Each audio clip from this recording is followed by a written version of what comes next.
Hello, everybody. Welcome into Commodity Culture, where our goal is to make you a better investor in the commodities sector. My name is Jesse Day, and on this episode, I'm thrilled to welcome Andy Schectman to the program, an expert in the gold and silver space and the CEO of Miles Franklin Precious Metals. Today, we're going to hone in on the silver market. With the metal reaching 14-year highs, is recent price action a sign that the major players manipulating the price aren't able to keep up the charade any longer?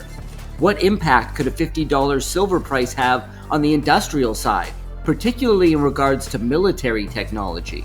We're also going to discuss the recent BRICS Summit in Rio and Trump's tariff threats in the aftermath. Are the BRICS slowly but surely starting to displace American hegemony, and how could that impact the dollar and gold? All of this and so much more ahead. Commodity Culture also now has merch. Get your hat, t-shirt, hoodie, or mug by clicking the link in the description below. And now, my friends, strap yourselves in for my conversation with Andy Schectman. Andy Schectman, great to have you back on Commodity Culture. It's been too long. I do want to start the conversation off with the silver market, now above $38. It's gone over 39 a few times recently as well, a 14-year high, at least when we're speaking in nominal terms. Of course, everybody's excited, but we do have to note that adjusted for inflation, $38 back in 2011 is around $54 today. So I think we still have a long ways to go. What are your thoughts on silver's recent price action? Yeah, first of all, Jesse, it's always good to be back, man. You're the class of the industry. You know how much I enjoy being here, so thank you for having me back. Yeah, man, look, you have a 40-plus year cup and handle formation. From a standpoint of technical charting, technical analysis, that's as strong as it gets. Clearing 39 or touching 39, not only in spot this morning, but in the futures market last week, that's the strongest showing, as you mentioned, since 2011. The resistance that we see that it cleared was the $37 to $38 range. And, that sets the stage for certainly, in fact, I wouldn't be surprised, and I hate even saying something like this, but I wouldn't be surprised to see it go through 40, 41 this week. There's very, very little resistance at these levels, because if you look at the so-called resistance, it had traded at those levels for not more than a day or two on its way, up and down, which were very quick. And so that is, to me, not really resistance. It's mild resistance at best. You look at the gold to silver ratio, which is still massively elevated. Last I looked last night, it was 92. That's historically a massive bullish signal for mean reversion, as it's called, where you revert to the mean, where, the average price for the past 150 years, that ratio has been about 42 to 1. That's man's price. That's man's ratio. God's ratio, or the mining ratio, is roughly 7 to 1. In fact, I just saw Keith Neumeyer at the Rule Conference last week. And again, he says, yeah, it's coming out of the ground at 7 to 1. Now, you have all these fundamental drivers that people are talking about: clean tech, electronics, monetary demand. Of course, you also have the defense demand that we've talked about before. These are all tightening fundamentals. And what's really different, aside from the technical breakout, the seasonal tailwinds, the strong fundamentals, all the things that you'll read in Bloomberg, to me, is that we are seeing massive deliveries on COMEX and on the LBMA. In fact, we're seeing big deliveries off the Shanghai Exchange. You're seeing a demand for physical delivery that is very unusual. The largest deliveries in the history of the COMEX in May, and then again in June, huge deliveries. You're talking massive, massive, massive change, where you're seeing it might be the second largest. I think the one Warren Buffett delivered all of his silver to the COMEX for SLV, I don't know how many years ago. That might be the single biggest. But if I'm not mistaken, the May delivery was the second largest delivery in the history of the COMEX market. Now, who's doing all of this? And that, to me, is what's very different. You look at the LBMA, which is a T+1 settlement market, Jesse, where T is the trade day plus 1 settling. The third day, the bar should be moving. Well, they've been on a T+8 week settlement for quite some time now, 4 to 8 weeks, typically longer than the 4, closer to the 8. And they cite a shortage of manpower and trucks. Well, what that really is being caught with their pants down. And you take a look at their supply numbers. They have the lowest float that they've ever had in the history of the market since they've been keeping records. This is a 140-year-old exchange. I don't know how long they've been keeping records, but it's the lowest float, somewhere around 170 million ounces. So if you realize they have about 750 to 800 million ounces there, that means that the rest of the silver, minus 140 or 50 million ounces, belongs to the ETFs primarily, like SLV, who, ironically, BlackRock and JP Morgan are the primary custodians. Don't get me down that path. But when you realize that, according to David Jensen, who does a marvelous job at analyzing the LBMA, that they're trading upwards ends of 1.9 billion ounces per day, which is 3.5 times annual global mine supply. At the same time, it's, in this case, about 12 times the float. So they're trading paper. And what differentiates this market in both gold and silver, in my mind, you could say the same thing about platinum, is that you have massive volume and massive deliveries. And no one ever stood for delivery. So it's kind of like Bernie Madoff, who everyone thought ran a great shop until people said, we need our money. And then you begin to see cracks in the system. Well, you could argue that's where we are right now when the LBMA shifts to a T+8 week settlement from T+1 and citing a shortage of trucks and manpower. Well, you know, what could possibly go wrong? So, yeah, I think that we're on track for further gains. I would not be surprised to see $50 later this year. I wouldn't be surprised to see $40 later this week. So, yeah, there's a lot to be excited about in the silver market. I think the fundamentals are insane. And I think more than anything, and I've cited this before, you know, there's a lot of talk of the BRICS meeting we just had, and there was more talk of the BRICS grain exchange. And the gentleman running the grain exchange, Jesse, said, you know, we produce and consume more grain than they do in the West, but we can't control the price. That's controlled on COMEX. But with the development of this new grain exchange, that will change. So they know what we're doing with all of the commodities, from grain all the way up to platinum and everything in between. And they've been using that against us by standing for delivery across the globe. And I believe that this isn't going to change. You take a step back and then you look at a bullish figure. And I don't mean to answer this question so in depth, but I think it deserves it after all of these years of waiting for the breakout. You look at China, they're the second largest producer in the world. David Morgan, if you ask him, would tell you they told him, the Chinese did, that they're number one when he did a tour there of some mines, but they're listed as number two.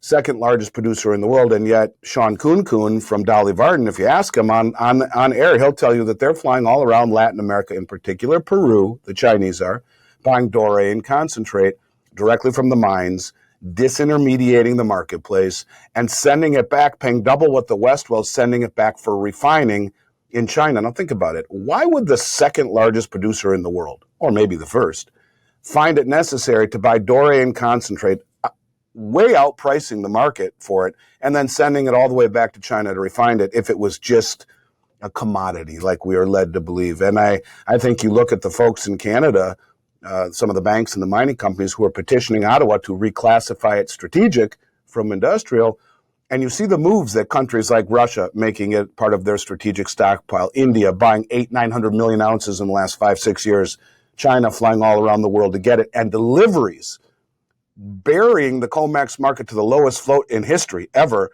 and for the LBMA rather, and then COMEX delivery, largest deliveries in the history of the COMEX market, seems every single month. So you're seeing what I believe is perhaps a rewriting of the silver narrative, where this game of naked shorting is an existential threat to some of these players. And I think you're seeing the commercial banks wake up a little bit to the reality that this is a game that cannot be played anymore on a naked basis, meaning shorting without the silver behind it, in order to control the price, because the rest of the world has become coordinated, motivated, sophisticated, wealthy as hell, and they know what we're doing, and they're standing for delivery, and that is how the game ends. Jim Sinclair always said, that's how you beat them, stand for delivery.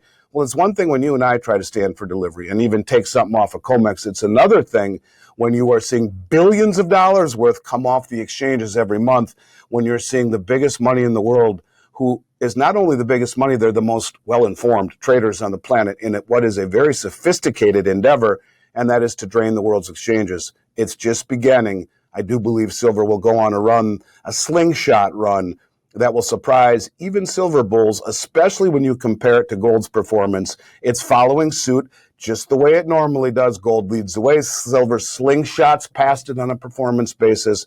And if we close above $41 an ounce, I mean, the sky's the limit. There's virtually nothing between it and 50. You get through 50 and it's nothing but blue sky. It's the same thing when gold closed above its previous peak of 2200, and here we are, 3,300 and change very quickly. So I expect this to be an epic run for silver. Could we still see some volatility? Absolutely. At these numbers, sure, you'll see some volatility, some bouncing around, some corrections, but ultimately, because it only lasted a day or two, literally at the next resistance levels, to me, it's not even really resistance. So yeah, I think there's a lot to be excited for in silver. I really do. And now a quick break to hear from our sponsor, ARK Silver Gold Osmium owner Ian Everard is considered one of the most honest and level-headed gold and silver dealers in the United States, praised even by his competitors. So give him a call today to take advantage of the specials right now. Silver Kangaroos 2023 1-ounce coins, mint fresh, only $2.47 over spot. Mint fresh silver maple leafs 2025 coins, 1 ounce, $2.87 over spot. While supplies last. Reach out today at 307-264-9441 or by email at ian@arksgo.com, and make sure to tell him that Commodity Culture sent you. And now, back to the interview. Great summary, and it should be noted that silver is actually outperforming gold year to date so far, so perhaps we'll see that trend accelerate. I've spoken to many people, yourself included, and people like Ed Steer and Mario Ineco about the manipulation of the silver market through paper futures contracts, as you've just touched on. Ed mentioned last time I spoke with him that he's seeing major signs the big bullion banks are losing control of their short positions and having to cover and go long, which could explain at least a part of the price action we're seeing now. Update us on how you see the question of manipulation in the silver market. Do you think it's coming to an end, or do you think there'll always be those forces manipulating prices behind the scenes? Well, that's just it. Standing for delivery ends the game. When silver went past 38, Jesse, this isn't retail demand or industrial demand, as Ed Steer says, who's a very smart man who's carrying the torch for Ted Butler. God rest Ted's soul. This is short covering. I agree. You see exploding exchange for physical spreads and rising open interest and increased volatility. This all points to big players getting squeezed, as far as I'm concerned. And if major bullion banks are indeed reducing their short exposure or even starting to go long, then this is a huge shift. And it suggests that they no longer feel confident, if you will, anyway, controlling the price the way they did in the past. And they did that naked shorting, meaning, as an example, if I have 1 million ounces of silver in my warehouse, which isn't unusual, I will sell 1 million ounces short on paper, and so that I'm market neutral. One goes up, one goes down, commensurate. That's a covered short. A naked short is you just short with the expectation of the price going lower, and you cover it, and you don't ever have to. You cover it, or you don't need to cover it, and you don't ever have to deliver because the price goes the way you think. And if you're a bullion bank and you just keep shorting and shorting and shorting and shorting, you overwhelm the longs who get margin called and finally bail.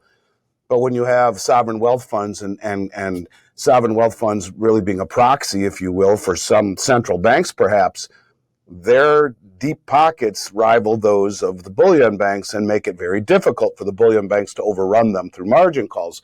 So yeah, I really do think we may be witnessing the beginning of the end of the silver price manipulation. I hate to say that and be wrong, because I think these are very powerful players, but I think that it's becoming a game that has been exposed. For all of the years that they've controlled the price, going all the way back to the London gold pool, there was never anyone wealthy enough, sophisticated enough, motivated enough to challenge the COMEX. The closest one to it were the Hunt brothers in 1980. But now you're seeing governments and sovereign wealth funds that are demanding real metal and real delivery. And these deliveries, to me, are, being, not only that, they're being withdrawn from the COMEX. You mix all of that in with the exchange for physical spreads widening and the deliverable supplies tightening and the increased volatility. To me, it is a classic short squeeze. And I think the bullion banks are starting to reevaluate, if you will, the wisdom of doing this. And it used to be easy money. It's not so easy anymore. And I don't know. I think that this is the kind of development that leads right into price momentum and maybe even a de-risking of the price manipulation. In other words, this is a big deal if you're on the wrong side of it. And I think if I were a board member to one of these banks, I'd say, what the hell are you doing? Time to quit this game. It's just too risky. So yeah, it doesn't surprise me that Ed would say that. And let's hope he's right, because no one really knows the real price of silver. And it hasn't been allowed to find price discovery in forever. Because of the shorting. You have 8 Western banks, and this is Ed's own information, he'll tell you, that have controlled the largest naked short position in the history of the COMEX market ever, and it's in silver. Why are 8 banks holding down the price is the bigger deal, and that's when we get into the military-industrial complex, as you and I have talked about. But that was a game that didn't have challengers, and the challenging is standing for delivery with deep pockets, and that's when things began to change, and that seems to be the path that we're heading down right now. So I am cautiously optimistic that we may actually be witnessing the beginning of the end of the silver price manipulation. Yeah, what a paradigm shift that would be. I think people have a lot of recency bias. It's why you get comments that silver will always be manipulated, it will always be held down. But things change, and they change a lot slower, I think, than our own human lifespans are willing to accept. We think everything revolves around the time preference that we have. But I think this could be a major paradigm shift that has happened slowly but surely. Now, if true price discovery does play out, we see silver hit $50, potentially go into the triple digits. What impact could that have on the industrial side, particularly the military applications, as you've been hinting at and as you've explained on this show? What could that do to the price of weapons manufacturing, military tech, not to mention just consumer electronics, solar panels? Could that have a ripple effect throughout the economy? Price is irrelevant.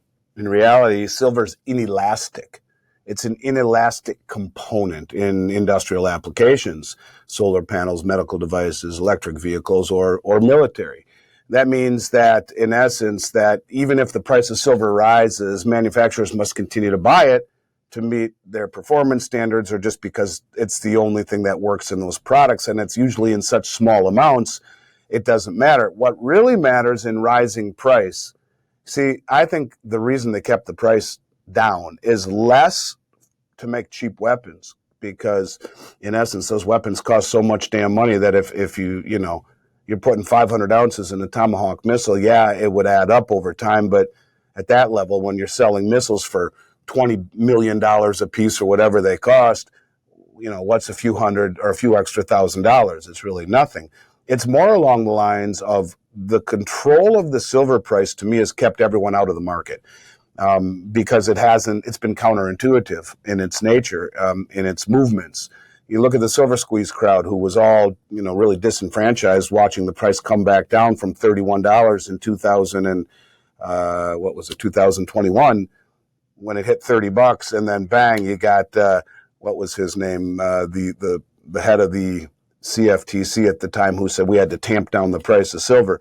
And it did. It went straight down, and it hasn't come back up until now. And so you have, I think, more along the lines of demand control in an asset class that is depleting in nature. Remember, we talk about right now a 92-to-1 gold to silver ratio. But Keith Neumeyer will tell you it's coming out of the ground, its mining ratio is 7-to-1. So we're in a situation where, it was 16-to-1 for 5,000 years. Now it's 7-to-1, and that's because silver is found in nature in a form called epithermal, which is like epidermis, your skin, near the top of the surface, and all the big deposits were found forever ago. It's depleting. in nature. And so you have a situation where if you need this to make weapons, well, then you make it very volatile, very counterintuitive, and you hold the price down. So people say, what the hell do I want that stuff for? If it's not going up when there's record inflation and chaos and COVID and all of these things, well, will it ever go up? To your point, you have all of these comments. It'll never not go up, or will never go up because they can control it forever. No, that's not the case. And I think that's really the issue, is that its rise in price would signal to the world that this is something people should own, and would quickly crowd them out of available supply. And while there's good supply on the retail market, you look at the industrial bars, they're disappearing. You look at the level, as I mentioned, the lowest float ever in the history of the LBMA. And so there isn't enough supply at the industrial level, at the top level, to allow silver to run, because you attract more demand then. And gold and silver are those kinds of investments. The higher the price goes, the more interest there is in it. It's different. Normally you look at other things and see the price go and people get afraid. Not with gold and silver. When it runs, it signals, I think people make that move understanding that the dollar's in trouble, the market's in trouble. And that's why they've held it down. It's more about available supply to me than it is the cost of things. If you need an eighth of an ounce of silver in an iPhone, if the silver price triples, who cares? You still need it, and it's not going to materially change the price of the product. That's why it's inelastic. So for me, Jesse, it's not about price as much as it is availability. In a world where it's disappearing geologically, where the above ground supplies are disappearing, and that's evidenced by, as well, all of these deliveries to COMEX are leaving COMEX. Well, where's it going? Who's taking it? Why? And then if that's gone, then what? Where do you get it? We're having another structural demand, another like fifth or sixth year in a row, 250, 260, 280 million ounce shortfall between supply and demand. And that might be why you see China flying all around the world as the second largest producer in the world, buying doré and concentrate, because they know that ultimately it is needed for their country, for the future. And as Eric Young, who is one of my favorite, you should have him on your show, King Kong on Twitter, I think it's Yeung. He lives in Hong Kong. He says China is indeed doing this. They're joining the West and suppressing the price and going all around the world, gobbling up silver in ways that disintermediate the price in the market realization of what they're doing. They're using this as a tool for accumulation, as we use it as a tool to keep people out of the market so that we can build high-tech weapons and sell them all around the world. And you look at a company like BlackRock, who is the largest shareholder in PSLV, who is the primary custodian, along with JP Morgan, of SLV, the world's largest silver trust, who owns all the manufacturing of weapons. They own all the weapon manufacturers, or the largest shareholders in them. So they keep the price of silver low by shorting things like SLV, naked shorting, and on COMEX.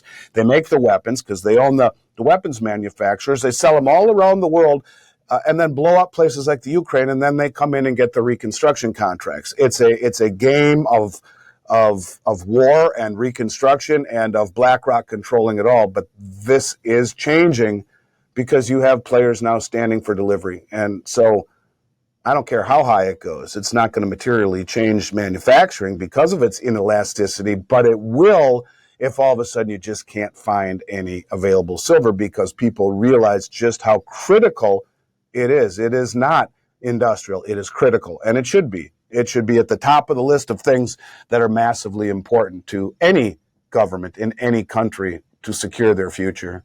I want to talk about the BRICS Summit recently held in Rio, the 17th BRICS Summit.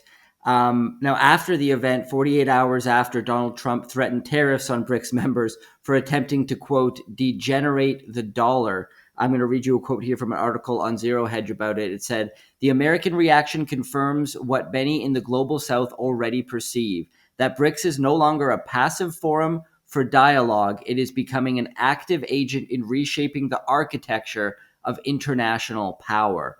What are your thoughts on the summit and the progress BRICS is making to be free from U.S. hegemony? I think what they've done, Jesse, is they've taken a clear and deliberate step towards building parallel systems. And ultimately, one day maybe rival or replace the dominance of the West. But this is a situation where I think a lot of analysts have missed what's happening. To me, it's maybe the biggest development that we've seen since I started talking about the BRICS 5 years ago. I was the first one in the country to talk about it that I know of, and I did over 4,000 YouTube videos on it since 2019. And what we see right now is being overlooked by all the analysts, and I think it is the biggest development, period, that I've seen. So if you'll allow me a few minutes to set the stage, one thing that we've seen recently is China has come out and internationalized or attempted to internationalize their yuan through the cross-border payment plan system. It's called the renminbi cross-border payment system. That's mBridge. So let's go back. All right, let me just set the table, if you will. Let's go back to last year when the meeting was in Russia, and their mBridge platform was operational. It was working. It is working, but it was working then too. They did a couple of large trades between the United Arab Emirates and China, both for oil and for gold. I find it interesting as both of these items are kind of being remonetized. But anyways, it worked. And it was a 4-year endeavor between China, Hong Kong, Thailand, and the UAE. They developed it, largely China did, but they went through the Bank of International Settlements Innovation Hub. And for 4 years, they developed this technology through the BIS, which showed their desire to integrate into the global system. And at the 12th hour, which in my mind, Jesse, amounts to espionage, and right out of a James Bond movie, if you will, the BIS pulled out. We can't be part of any system, they say, that would allow a country to circumvent Western sanctions. Well, it's as if they just realized at the 12th hour that Russia was the R in BRICS, and they pull out and shut down the program. And that was very, very, I think, a dirty move and resented by the BRICS. And that's why everything's kind of gone silent, if you will, in the last year. And so as a result, they've done it on their own. Now, this new renminbi cross-border payment system is the BRICS mBridge system.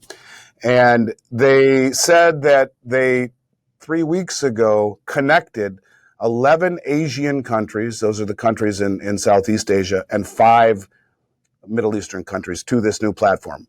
This new platform settles in 7 seconds, not the 3 to 5 days that SWIFT takes and going back and forth twice between the dollar and other currencies. It is a 98% reduction in fees.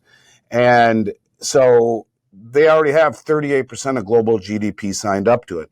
Now, I want you to think of what got me into this thought process originally 5 years ago was the development of the Belt Road Initiative. I want you to think of what I'm about to tell you in these terms. So you already got 38% of global GDP. You look at the 10 BRICS countries, and they amount to roughly half of global GDP and you know, a good portion of human population. But now you throw in the Belt Road, which is 75% of human population, 50% of global GDP right now. You throw in the Eurasian Economic Union and the Shanghai Cooperation Organization, whom the president of Belarus is calling for them to join the BRICS, these two groups, because they're all connected. They may not be in the BRICS, but there are members in all of them. And all of these organizations, the Belt Road, Shanghai Cooperation Organization, the SCO is 50% of human population, damn well near it, and 35% of global GDP in and of themselves. They're the largest regional military and financial group in the world. So you put all these groups together, the Asian countries, the Belt Road, the SCO, the Eurasian Economic Union, and the BRICS. Now, of all of those countries, only a few of them belong to the BRICS, but they are all very closely tied to the BRICS and to China, right? And so think of it this way. Their goal is to internationalize the yuan through the Belt Road. I'm getting to something very important here in a moment. Just want to set the stage. So you look at the way this goes, and before I tell you what Sergei Lavrov said, you then get an admission out of the Shanghai Metals Exchange that they are going to internationalize through a series of multi-jurisdictional vaults the exchange. The first one has been built or is being built right now in Hong Kong. The second one will be in Saudi Arabia, with contracts in place now to build them all throughout the Belt Road in Africa and in Asia, and then ultimately South America.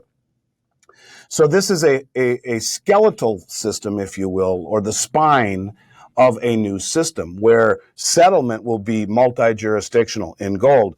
And so the idea would be, as an example, for Saudi Arabia to sell its oil to China for yuan and then settle any imbalances in gold. They have just said that all yuan dealings like this can immediately be settled in gold at the Shanghai Gold Exchange at the yuan rate, not the dollar rate. So whatever it is in yuan, you can convert into gold. So that, in essence, the yuan is not backed by gold, but it is redeemable in gold right now, which in essence gives it great confidence. In other words, in this model, gold is not replacing the currency or the dollar. It's replacing what stands behind the dollar, or in this case, the yuan. And that would be, if it were dollars, the treasury. In other words, it's the trust behind the system.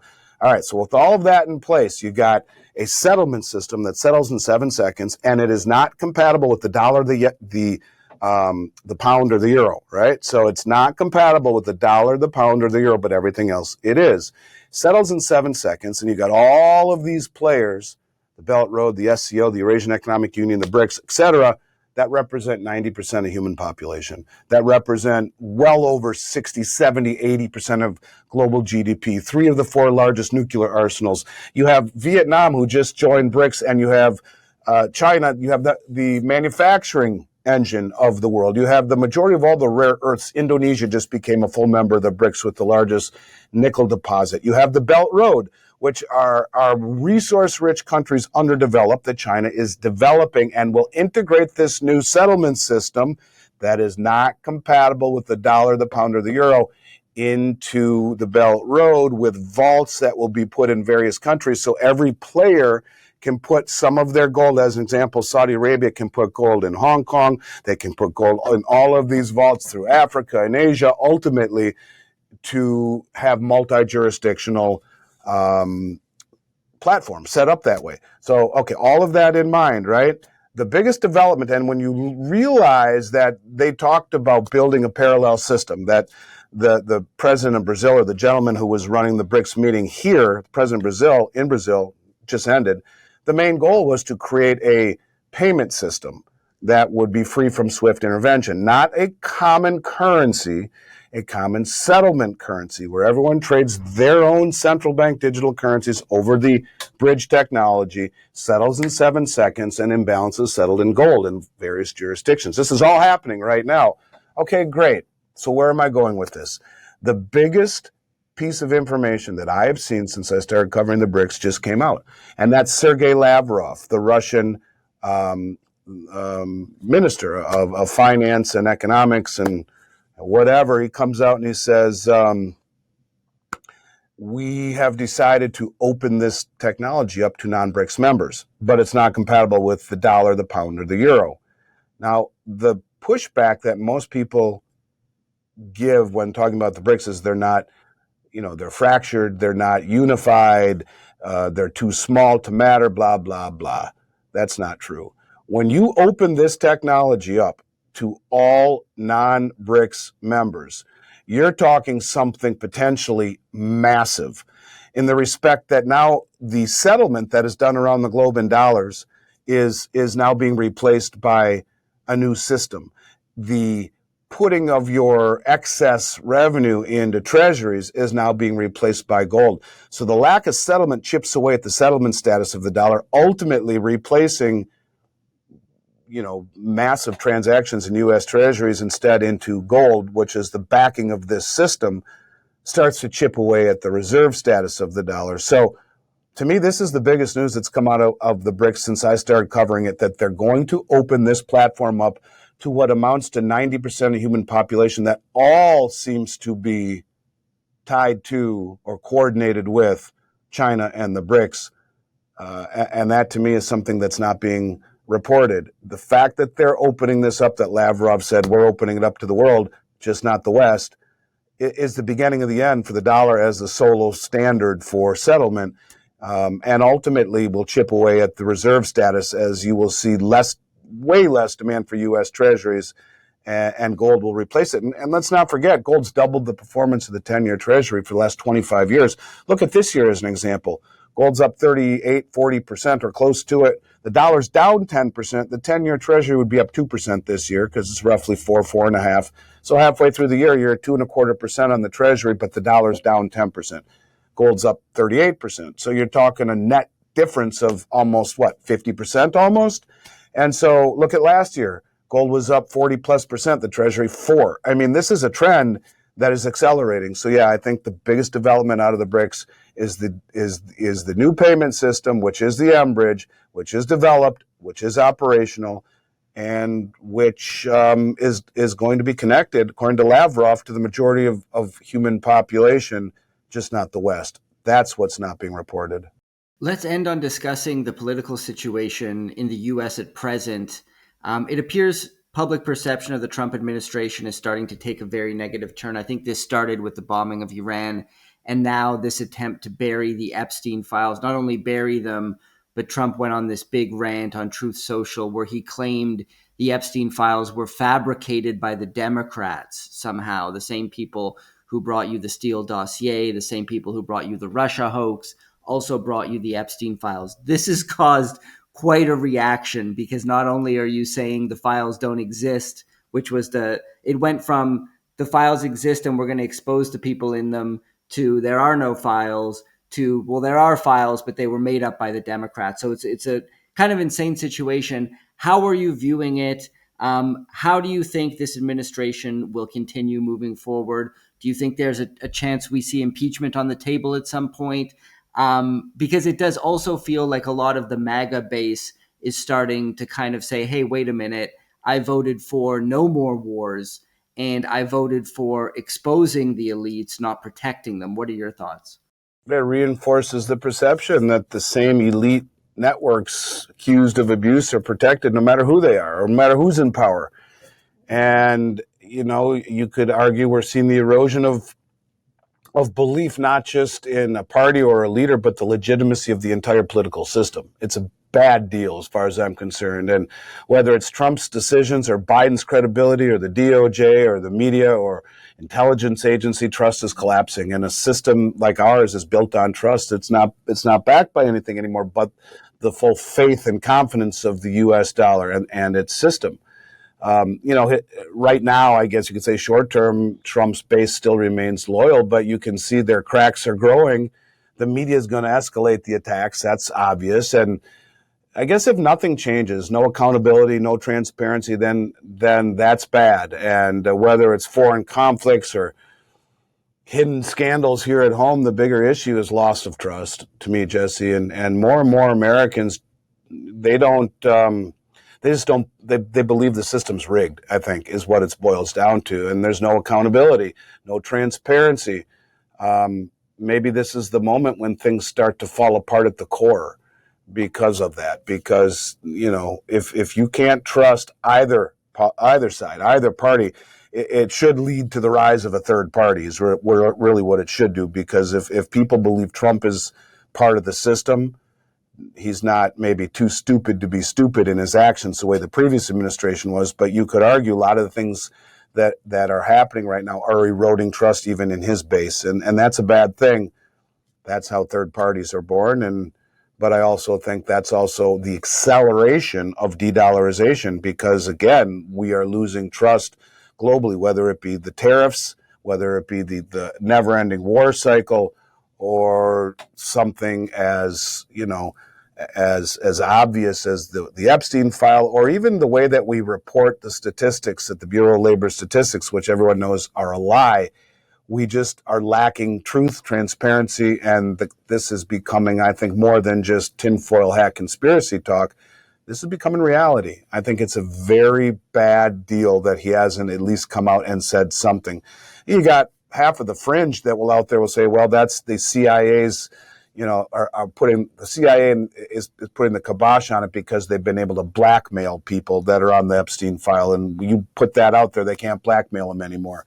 Could that be true? Those are the conspiracies that you begin to see. And that's the stuff that, again, leads to erosion of trust when you start going down those paths. So I think it's a very bad deal. Yeah, I think erosion of trust is the correct word. The government's been lying so long and it's getting more and more blatant all around the world. that I think at least a percentage of the population is starting to wake up and realize, hey, you're just continuously lying to us here. So it'll be interesting to see how that all develops. Well, Andy, this has been a great conversation. Tell us about Miles Franklin Precious Metals. Tell us about your new studio setup you've got there. I know you've got a new all-star host on your show now. So talk to us about all that. Yeah, I'm being sent to the bench. We brought on Michelle McCory, and we feel very fortunate to have done that. And she will be running our media division. Her and I will do a weekly show. She'll do her own show. We have panels set up. I'll still do my little by little, one a week, I think. But we decided to, make things a little bit more, let's say, professional. No more dogs barking in the background and power going out at my house and kids screaming and workers knocking on the door, etc. So we built a new studio, a new office building, and we couldn't be more thrilled to have Michelle join us. She really is a superstar, and so this is you're pretty much my first real video in the studio. So thank you for that. And it's the beginning of a new media division, which we hope you're a part of. And we're going to do something like The Five on Fox, where we have, whether it be in studio here, because the studio is big enough to have 3 or 4 people at these desks, or on Zoom or whatnot, like we are here. We want to have open this up and become not just a YouTube channel, but more of a media division, and expand it into areas that maybe aren't, that we wouldn't otherwise cover. And it's been a mission of mine for a long time to try and connect the two communities, the crypto community, or the Bitcoin community, if you will, and the metals community. That being mutually exclusive of one another is not smart. Your portfolio is stronger, your argument is stronger when we're all united and on the same team, so to speak, because largely we see the world the same way.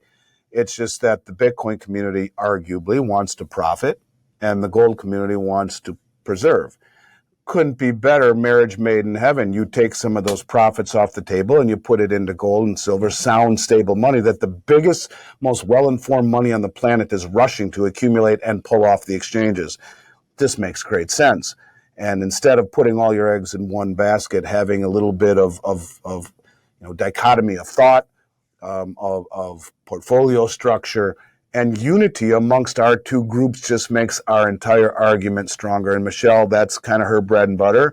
And so that's where we're going to go. We're going to expand horizons, and we're excited. We're thrilled. So people who want to get in touch with us, the best way to do it would be to send us an email at info@milesfranklin.com. Ask for our price list or any questions that you've heard here or anywhere else, things like precious metals IRA, geopolitical questions, you name it. When you do that, you'll find a price list that will rival the best in North America prices. Don't pay attention to the prices on our website. Ask us for our special price list. We will send it to you, no obligation. If you have questions, ask them. We'll reply.